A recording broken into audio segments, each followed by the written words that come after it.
Por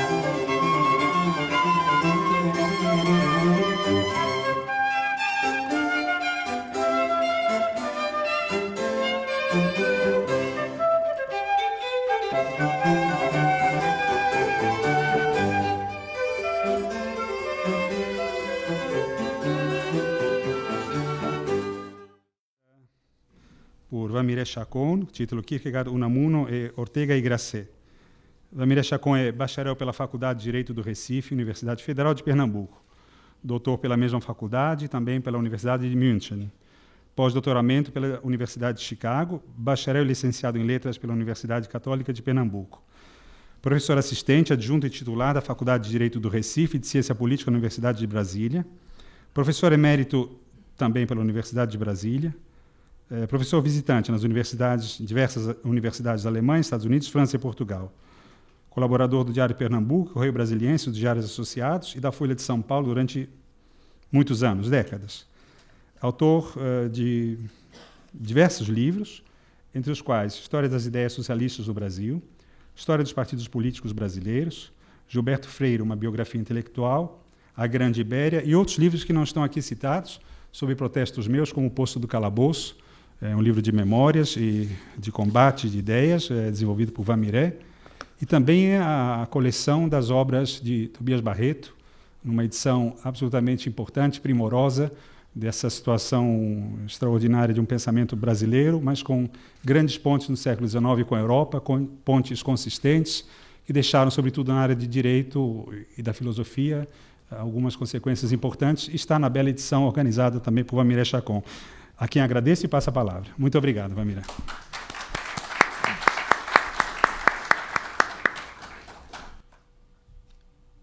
Senhor presidente, meus amigos, minhas amigas, a recepção a Kierkegaard passou a crescer no Brasil na década de 1950, indiretamente, eu disse indiretamente, pela divulgação das novelas de Sartre, muito antes da publicação em francês da sua principal obra filosófica, O Ser e o Nada. Daí o interesse daquela época em diante por Heidegger, remontando a Kierkegaard.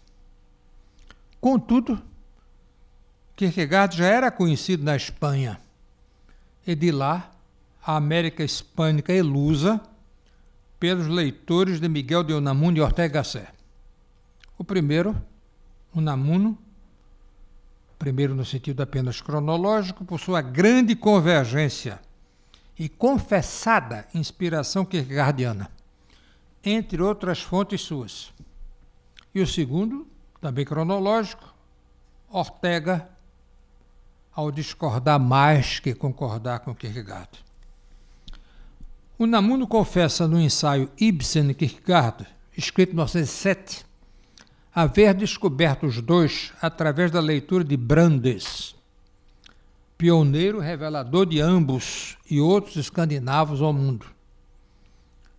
Jorge Brandes era crítico dinamarquês de ideias, com grande repercussão na Europa desta época.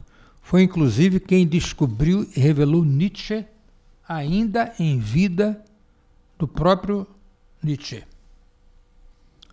Apesar de politicamente Brandes discordar de todos eles, porque ele, Brandes, estava muito mais próximo do radicalismo social de Ibsen que do radicalismo religioso de Kierkegaard.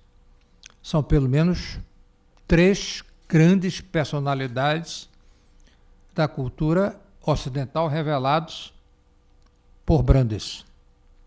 Em vida, Ibsen e Nietzsche, e, pouco tempo após seu falecimento, revelando Kierkegaard.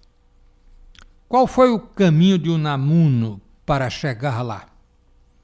Ele mesmo explica em Carta de Salamanca, 24 de outubro de 1919, onde era professor e veio a ser reitor, a um amigo norueguês residente na então Cristiânia, hoje Oslo, ter lido os dramaturgos escandinavos Ibsen e Bjørnson, em especial a peça teatral Brand, o admirável Brandtebseniano, como classifica, no qual logo percebeu tanta presença de Kierkegaard que decidiu valer a pena aprender a dinamarquês para lê-los no original.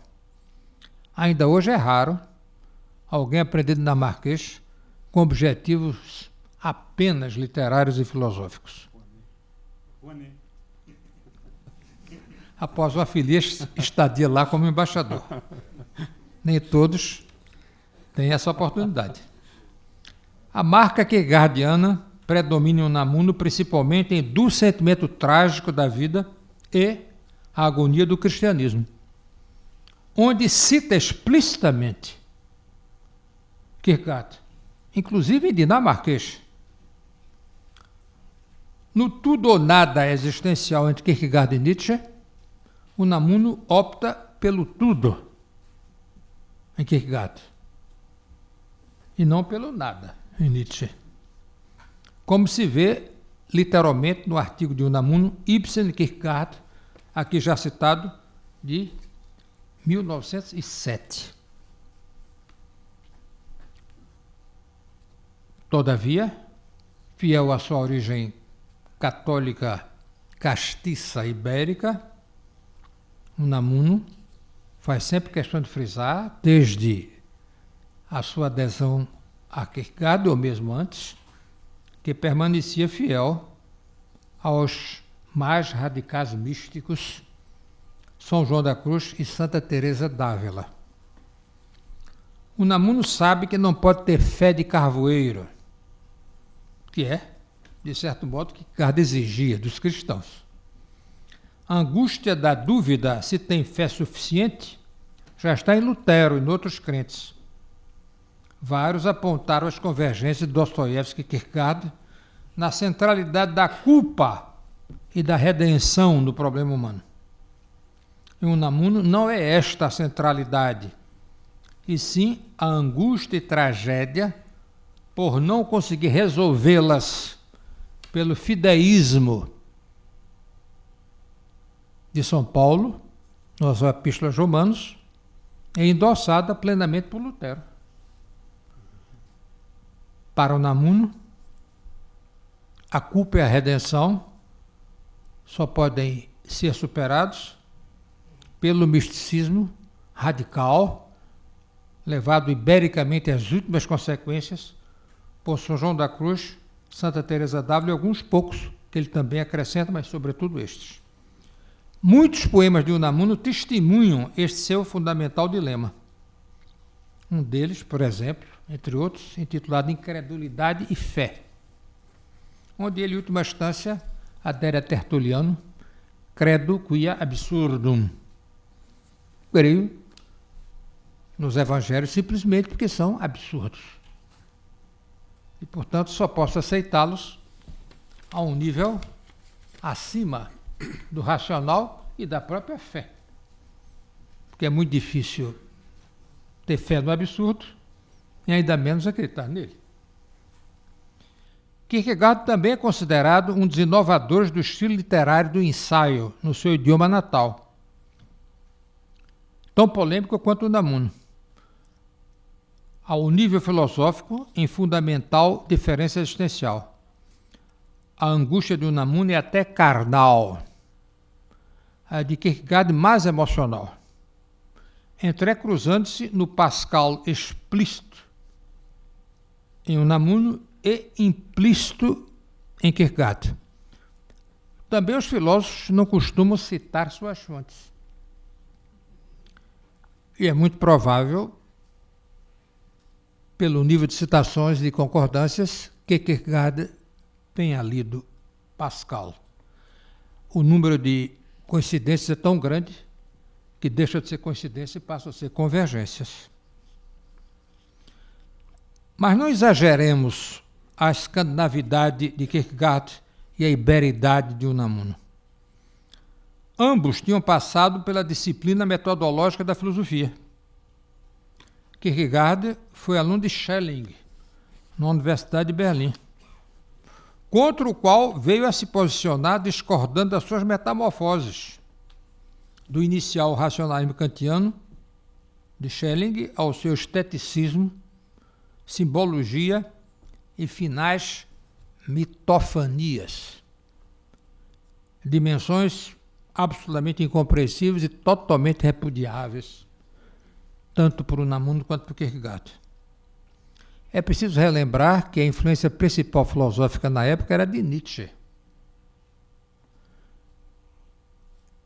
Alguns autores, e uma lista é longa, não conviria numerá-los, fala-se até numa mania nietzschiana, de Nietzschemania na época. Daí que os primeiros artigos de Ortega Gasset são sobre Nietzsche, quando Ortega tinha menos de 20 anos de idade. Era difícil, se não impossível, para Unamuno, tão militante adepto do Quixote, permanecer nas abstrações da pantosofia hegeliana ou do imperativo categórico kantiano, ontologicamente idealistas. Em 1895, o jovem Unamuno escrevia em torno ao casticismo, quando ele tentava contrapor a pantosofia de Hegel à passionalidade excessiva de Nietzsche. Mas foi um período muito provisório de sua vida, mas que denota, conforme provaremos em seguida, ter Kierkegaard começado a descobrir, Unamuno começado a descobrir Kierkegaard em tradução alemã, conforme forneceremos em seguida as datas. Nessa época ele ainda não sabia dinamarquês. E podemos perfeitamente conferir a idade em que ele escreveu cada um desses ensaios. A crítica de Kierkegaard por Unamuno repercutiu inclusive na Alemanha, onde as obras completas de Kierkegaard já estavam traduzidas. Mas mesmo assim, o grande crítico literário, não só de ideias, Ernst Robert Curtius, cita em 1924 Unamuno como dos maiores analistas da obra de Kierkegaard em sua época. A questão fundamental deles, Unamuno e Kierkegaard, é o problema da agonia. A agonia está literalmente no Evangelho de Lucas, capítulo 22, versículo 44. Na agonia da angústia de Jesus no Getsemane. A palavra que lá está citada ao pé da letra, nesse versículo e nesse capítulo, no grego original do Novo Testamento, advém da palavra também helênica, agon, guerra. Guerra, neste caso, íntima, luta vital do sofrimento e da morte. Daí a expressão até popular, sexta-feira da paixão, no Calvário. No caso, a paixão como sinônima latina de agonia. Em dinamarquês existe a palavra angst, naturalmente com A minúsculo, porém idêntica à palavra angst alemã, como todo substantivo, começando por maiúsculo. E o que é que significa, numa comparação de sentimentos e até de ideias? Para chegar mais próximos, o possível, o máximo próximo possível, do significado, portanto, de agonia, poderíamos relembrar a noite oscura del alma, a noite escura da alma, em São João da Cruz, Santa Teresa d'Ávila, quando, nos piores momentos da vida da pessoa, inclusive no momento da sua própria morte física, Deus cessa de falar, porque já disse o que tinha de dizer. Daí em diante é o salto qualitativo da fé ou não. O próprio Jesus passou por esse dilema. E lá está. Ele morre na cruz, isso pode se ver nos vários evangelhos, recitando o Salmo 22, versículo 1. Meu Deus, por que me abandonastes? Isso está em Davi, no Salmo 22, versículo 1, ao pé da letra, literalmente igual.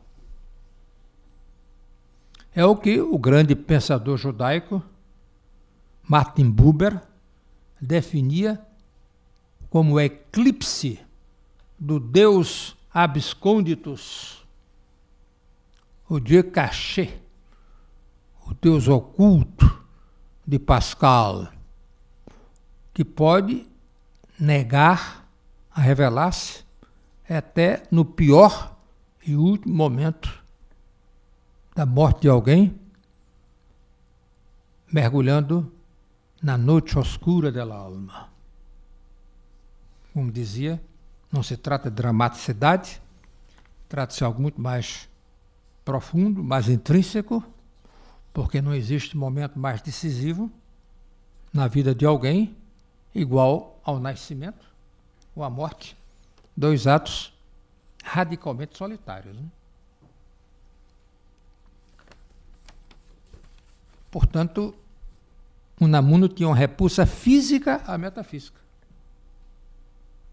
Ele não podia de forma alguma aceitar qualquer tipo de abstração de ideias em si, simplesmente porque elas em si não existiam. Elas só podiam existir encarnadas, não só na dor, mas também na alegria, no prazer da vida, que o próprio Unamuno nunca escondeu nem negou. Vida sempre vibrantemente, ibericamente vivida. John Evans, professor da Universidade de Baylor, nos Estados Unidos, conferiu as pesquisas feitas por muitos sobre as obras completas de Kierkegaard em dinamarquês existentes na biblioteca pessoal privada de Unamuno, com suas anotações preparatórias de livros seus dele, Unamuno. Registrou tantas afinidades quanto coincidências. Confirmou a influência de Kierkegaard em Unamuno após o período hegeliano, no qual Unamuno, em vão, para si próprio, tentou contrapor o radicalismo idealista de Hegel ao niilismo potencial ou mesmo real de Nietzsche. Acrescente-se, com toda a ênfase, que isso se encontra também nas novelas de Unamuno. Estamos, de novo, na literatura, não só nos poemas de Unamuno há pouco referidos, como também nas novelas. Niebla, Abel Sánchez e San Miguel Bueno Mártir. Isso realmente mostra a extensão, a frequência das coincidências ou mesmo convergências entre os dois. Até um diálogo interno de ideias, como o professor americano John Evans levanta a hipótese. Quer dizer, a partir de certo momento, claro, Kierkegaard tendo vivido antes não pode ter sido influenciado por Unamuno, mas a influência de Kierkegaard e Unamuno, por sua vez, não é tão grande quanto parece. Eles se encontraram, um postumamente com o outro ainda em vida, e passaram a caminhar juntos. Unamuno é o kierkegaardiano, porém independente. Enquanto seu contemporâneo Ortega Gasset, não coetâneo, porque era mais jovem, preferiu outras afinidades eletivas filosóficas, não esta. Ortega também começou como nietzschiano, ao lado de tantos outros de sua geração, embora não Unamuno, da mesma geração com pequena diferença de idade, dentro daquele prazo de 20, 25 anos que Ortega assinalou e que o Julián Marías levou adiante na tentativa de colocar limites entre uma geração e outra. 20 ou 25 anos de vida intelectual ou material ativa. e não apenas de coincidência ou convergência de nascimento. Os anos de formação filosófica de Ortega direta na Alemanha ensinaram-lhe método, porém de Kant, principalmente através dos neocantianos da Universidade de Marburgo, em especial com Hermann Cohen. Isso Ortega o confessa com frequência em seus livros e artigos. Mas era impossível para Ortega, não tão vibrante, mas pelo menos tão vibrátil quanto Unamuno, permanecer no idealismo filosófico. Na realidade, Ortega encaminhou-se, como era previsível, ao culturalismo de Dilthey, conforme se vê até nos títulos de livros que ele organizou, seus ensaios. Um deles, Kant, Hegel e Scheler, e o outro, Goethe e Dilthey. Claro, Goethe ainda mais do ponto de vista vivencial. Ortega, é bom que se frise isso, começou concordando em artigos e ensaios com Heidegger. Observe-se isso em 1929 já. Porém, igualmente dele, passou a distanciar-se por não encontrar nele aquele caminho de razão vital em seguida preferido. Observe-se que o vitalismo de Ortega é um racio-vitalismo. Ele procura racionalizar, mas não idealizar a vitalidade humana. Kierkegaard ainda hoje continua uma das personalidades mais polêmicas, não só fora, mas dentro do seu próprio país. Ainda hoje é uma questão religiosa na Dinamarca, por conta das radicais cobranças de fidelidade de Kierkegaard à igreja luterana oficial naquele país. Por muitos, e não só por ele, considerada formalista e burocratizada. Reclamações frequentes, em geral nas religiões estabelecidas.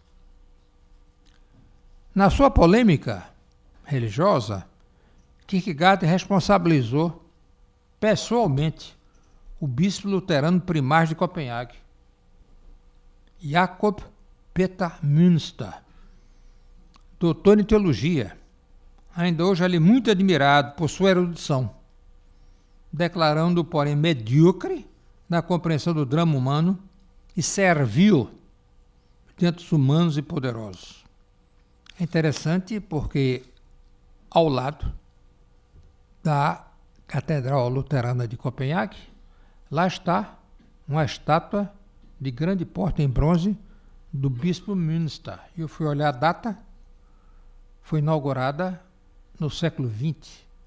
Portanto, aquilo continua sendo uma resposta da Igreja Luterana Oficial da Dinamarca contra Kierkegaard. Ortega não conheceu plenamente a obra de Kierkegaard.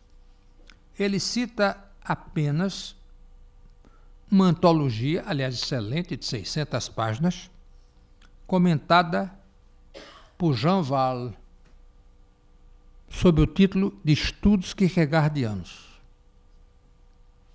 E nada mais. Sem nenhuma dúvida, essa antologia, publicada em 1947, ajudou muito a acrescentar Kierkegaard à linha da existencialidade filosófica que, através de Sartre, tinha levado os leitores e os pensadores a buscar também Heidegger. É uma magnífica antologia, hoje está esgotada, só se encontra realmente em antiquários e, com toda certeza, é muito necessária para um conhecimento básico, mas não fundamental de Kierkegaard. Veja a conclusão. Ortega declara Kierkegaard o agressor do bispo, que ataca e insulta o teólogo Münster, sacerdote, pastor luterano, respeitado e famoso. Isso está entre aspas. Curioso, Ortega, no caso, optar por uma ortodoxia que nem catolicamente ibérica o era. O culpado, continua Ortega, mesmo sem dolo, é Kierkegaard. Abre novo aspas. Em tal grau provinciano que conseguiu fazer desta religião um assunto que só pode interessar os bairros de Copenhague. De novo, entre aspas, por Ortega. Na miséria ambiental de Copenhague, onde tudo é pequeno, ridiculamente concreto, todo homem automaticamente se torna tipo, entre aspas, bonhomme, marioneta pública e mote. Kierkegaard estrião superlativo de si próprio.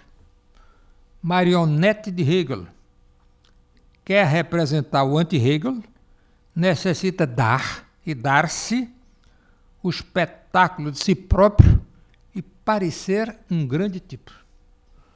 Realmente é de ficarmos perplexos, e claro, isso não pode ser de forma alguma por simpatias de Ortega pela ortodoxia luterana, e sim, mas provavelmente por Ortega não conhecer bem a movimentação intelectual da Dinamarca nessa época, começo do século XX, e ele cita muito poucos escandinavos.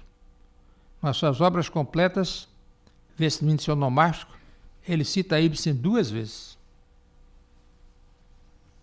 Em 1929, Ibsen ainda não tinha ultrapassado os limites da França e da Alemanha.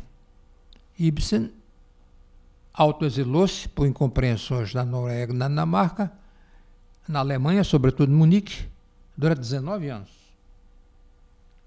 E a partir dali começaram as suas peças a serem traduzidas.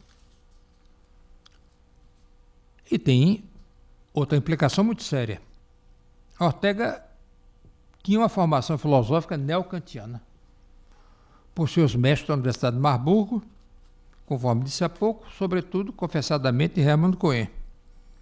E a visão neocantiana, já muito próxima do culturalismo, era muito mais próxima, também, por outro lado, do ratio-vitalismo, do que de qualquer tipo de existencialidade que não fosse aquela hedonista. Eu não estou dizendo no sentido pejorativo, é claro, mas no melhor sentido da palavra, que o Grand Seigneur Ortega y Gasset encarnava. Ortega y Gasset era de uma família acima de abastada de Madrid e, de forma alguma, não, por temperamento, por formação intelectual, ele não coincidia e muito menos convergia para qualquer sentimento profundo de angústia. Ortega sabia viver a vida. Nós vemos pelo tipo de pintura que ele gosta, Velázquez e Goya, pelo tipo de música que ele gosta, pelo fato também de ele amar touradas. Isso tudo, é claro, só podia separá-lo de qualquer angústia metafísica e até religiosa de Kierkegaard ou de quem quer que seja.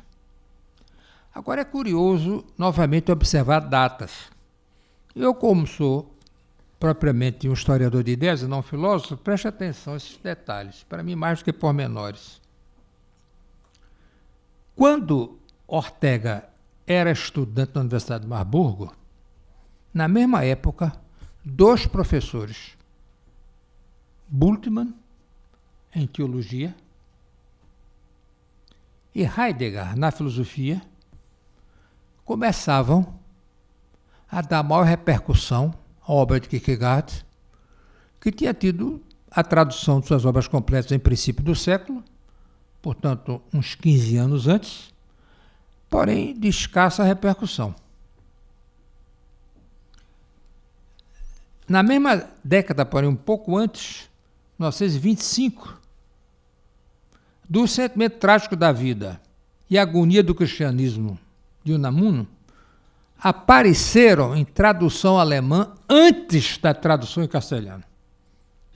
Eu fui observar as datas e consegui os exemplares do Sentimento Trágico da Vida e a Agonia do Cristianismo e Unamuno foram publicados em tradução alemã em 1925. Em 1930, apareceram em espanhol. E curioso, em 1930, a Rebelião das Massas de Ortega y Gasset aparece simultaneamente em alemão e espanhol. Vê-se, portanto, a familiaridade que esses pensadores tinham com as suas recíprocas obras. E, portanto, a impermeabilidade de Ortega a Kierkegaard. Por temperamento, por vocação e por formação, de facto, não havia grande margem para uma comunicação íntima mais profunda. Eu poderia me alongar sobre isso, mas a lista é longa, dos kierkegaardianos menos ou mais, enquanto tal. Poderia lembrar Karl Jaspers, poderia lembrar Hannah Arendt, poderia lembrar o católico Gabriel Marcel e Homo Viator, né? A influência de Kierkegaard não desapareceu nem diminuiu no mundo.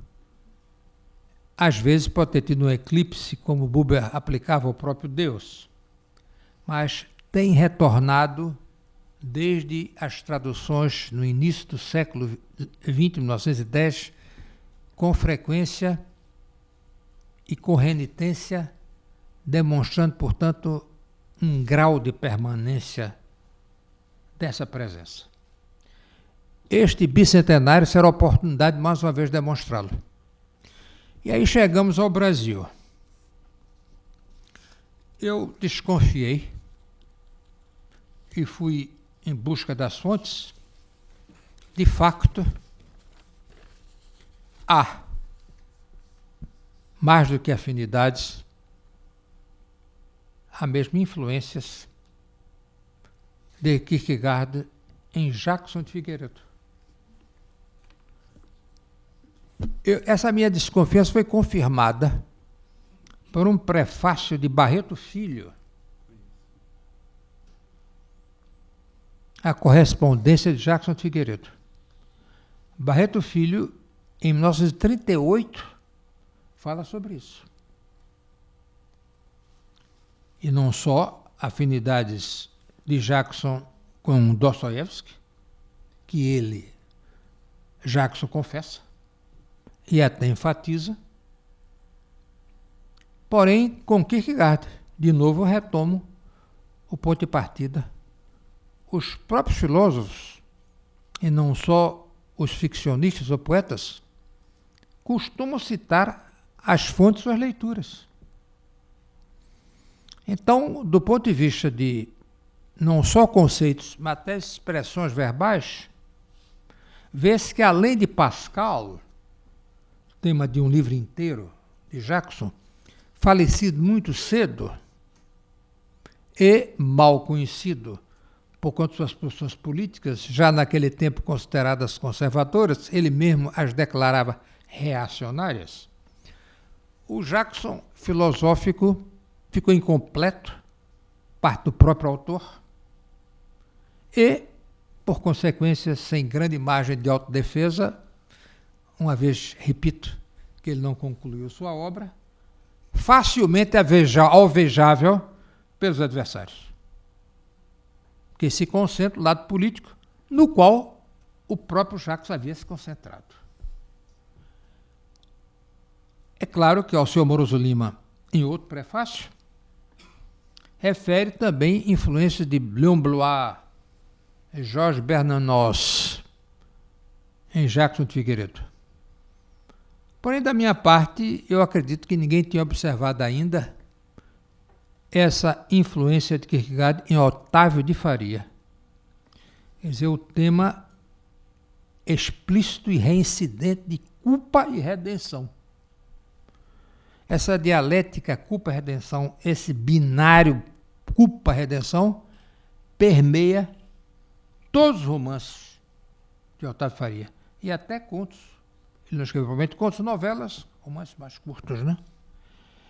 Alguém poderá fazê-lo melhor do que eu, sobretudo um crítico literário, mas na Tragédia Burguesa, por exemplo, que é um volume compacto, denso, é a dialética angústia e redenção como um beco sem saída, apesar do catolicismo praticante, também de Otávio Faria, e não só de Jackson de Figueiredo, me parece digno de uma exploração vertical maior.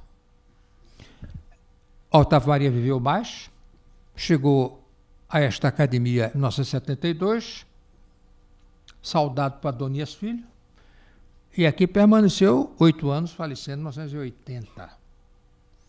Porém, diante das novas ondas que surgiram na ficção do Brasil e no mundo, a obra de Otávio Faria está hoje, também do ponto de vista romanesco, relativamente relegada. O romance filosófico, influenciado sobretudo a partir de Sartre, rumou na direção de soluções mais temporais, mais históricas, mais políticas para a redenção. Diante das culpas do indivíduo, não só psicológicas, não só psicanalíticas, mas até ideológicas. Por outras palavras, Jackson de Figueiredo e Otávio Faria, ainda mais Jackson, saíram de moda, né? O que não impede a permanência do drama humano que gerou as obras dos dois autores. São temas, portanto, universais, presentes em todas as culturas, cada qual ao seu modo. Ortega y Gasset afirmava que a clareza é a cortesia do filósofo. Espero, na história das ideias da minha especialidade, ser fiel a mais esta sábia recomendação de Ortega. Muito obrigado.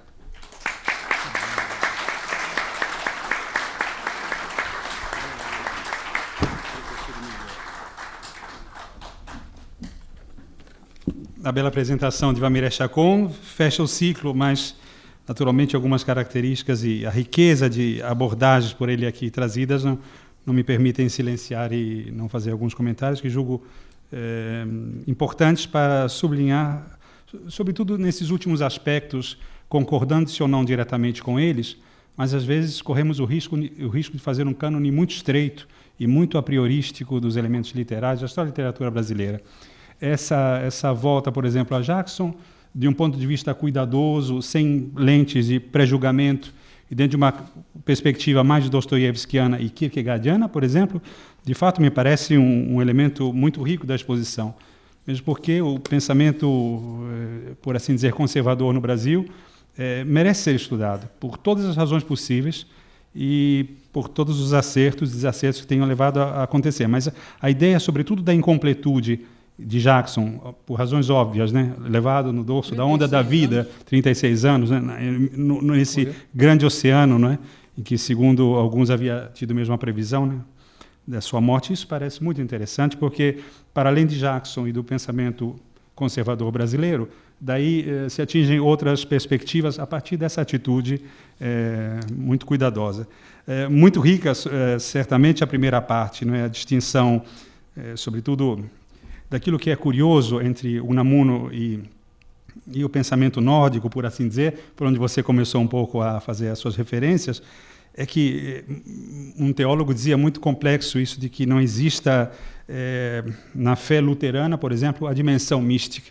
E isso dito a partir de um teólogo do sul, do Mediterrâneo, dizia praticamente a falta de graça. Como não existe mística, não é? Então é só a angústia sem o prazer, sem a libido mística. É muito difícil viver assim.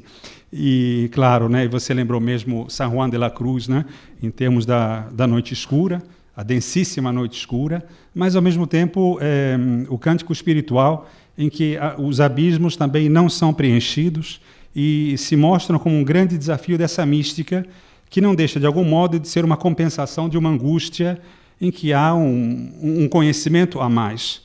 Para alguns teólogos fica quase que impossível apostar apenas numa via de angústia, sem uma via catártica, mística de revelações, sem a qual, por exemplo, Sor Juana, que você acaba de citar, não teria escrito o Castelo Interior e Moradas, e tampouco São Juan da Cruz, não só na leitura de Damaso Alonso, mas na leitura realmente de um processo mais amplo desse binário que você apontou muito bem, de culpa e redenção. A questão, de fato, é saber até que ponto existe e quanto dura em Kierkegaard a redenção. Não é? A princípio, extremamente difícil isso. Por outro lado, você lembra das leituras no exílio de Hendaia, não é?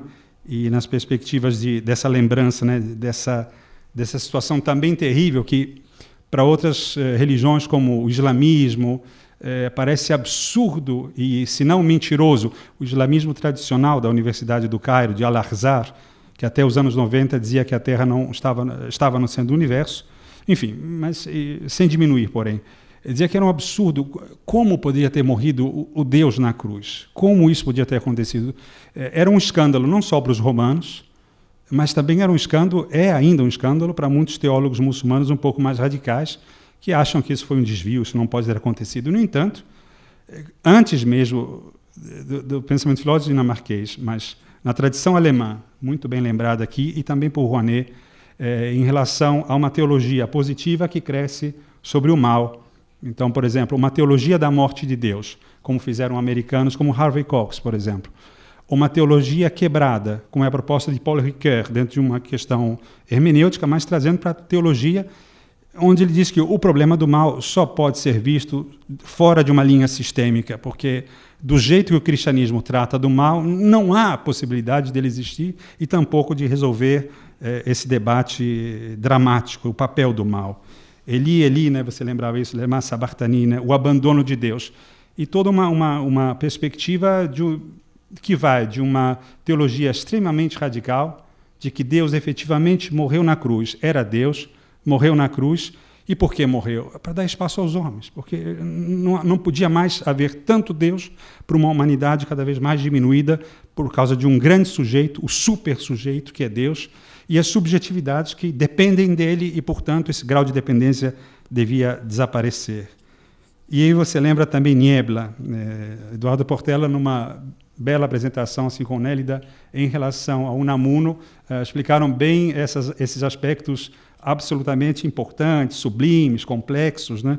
E o próprio Niebla que traz justamente essa ideia do trágico, de uma personagem que pede, implora em relação à vida e à morte, e vai reivindicar o estatuto de vida e morte a Dom Miguel de Unamuno, e aqui já vou terminando, e diante do qual a resposta desse Deus, que é quem faz a ficção, diz: olha, você não pode decidir sobre a sua vida, você é minha personagem, você até o final deverá fazer assim, porque já está predeterminado para você.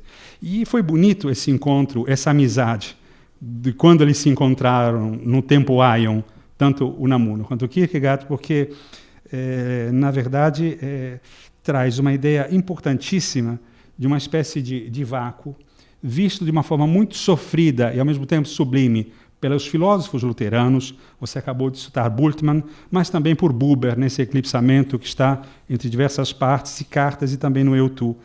Mas era aquela espécie de visão que está também num outro encontro. Na verdade, faltou um terceiro elemento, não faltou nenhum, eu digo para terminar, faltou o Pirandello sentado nessa mesa com o Kierkegaard no namoro. É claro, já tínhamos combinado isso ontem por telefone, mentira.